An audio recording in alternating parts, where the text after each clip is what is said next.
This is the dynamic yield curve. I'm going to start out showing you where the market would be just before it crashes. We can see here that the 3-month interest rate is higher than the 30-year interest rate, which means it would cost you more money to get a loan to borrow money for 3 months than it would cost for you to get money for 30 years. Now we're going to start at the beginning, at the bottom, where the market has reached the bottom and the yield curve has a strong upward bias, a 45-degree or greater angle. Next, you will see the market after it has gone up quite a ways. You'll see that the yield curve isn't quite 45 degrees, but it still has an upward angle, and at this point the short end has just started to move up. This is where it is now. You can see it's really starting to flatten out, and why that is because the short end has gone up, and the short end is the end the Fed controls, and they have continually raised short-term interest rates. And as you can see, as they've raised short-term rates, the long end has continued to come down. And when it flattens and inverts, that's when the market will collapse. Next, you look at economic cycle and the business cycle. You can see that the stock market cycle leads the economic cycle usually by about 6 months. And why that is because the stock market is a discounting mechanism that discounts information 6 months into the future. And below this, you see the different sectors.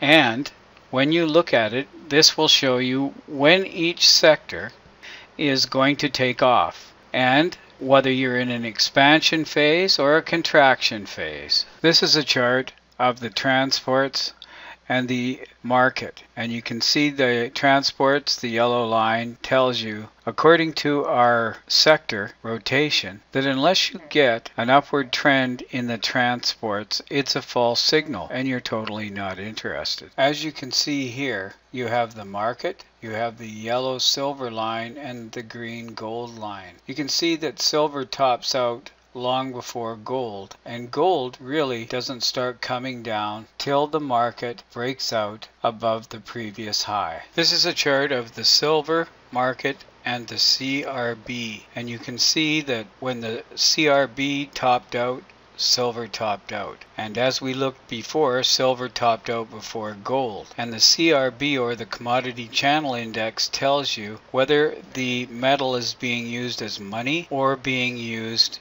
in industry. During part of 2016, gold tended to go up as the CRB was flat, which would tell you that it possibly was being used and accumulated for currency purposes. After gold topped out and started to come down, looking at the yellow and green line, you can see that as the American dollar went up and the price of oil went down, that's a strict commodity relationship because the oil in the world is priced in US dollars. So the cost to mine gold went down when the price of oil went down and the US dollar went up. Therefore, that would cause the price of gold to go down. This is a chart of the velocity of money, or the rate at which money turns over, and it's showing the M2 money supply. Now remember, there is the printed money plus the digital money to make up the total money supply. And as far as gold is concerned, if we totally go digital, then we won't know what anything is worth, as they'll go below zero for interest rates. At the present time, there is no demand for money, and that's what this chart is showing you.